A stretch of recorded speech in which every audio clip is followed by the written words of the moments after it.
Ce matin, huissiers et policiers sont venus constater l'occupation illégale de familles de migrants installées dans ces immeubles désaffectés.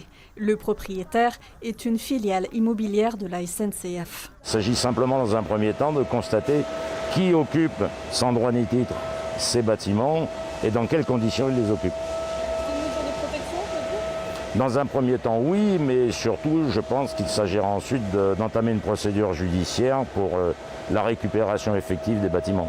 Mariami, géorgienne, vit ici avec ses parents, son frère et sa grand-mère. Elle se dit encore choquée. En fait, il y a les polices qui sont venus, ils ont frappé à la porte. Et après, il y a mon père qui a regardé aux portes.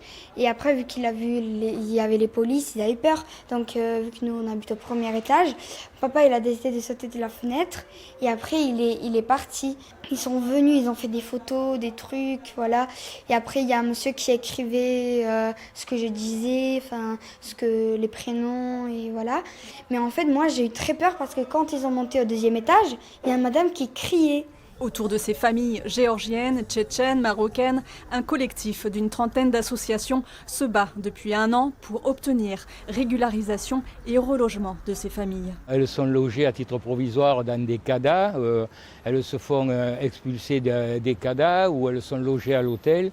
À l'hôtel, c'est pareil, quand le département ou la préfecture ne paye plus, le propriétaire de l'hôtel, il expulse les gens. Mariami pense à sa prochaine rentrée scolaire. Elle aimerait bien ne pas avoir à changer d'école cette année. Mais un projet d'aménagement de la ville pourrait bien contrarier son rêve.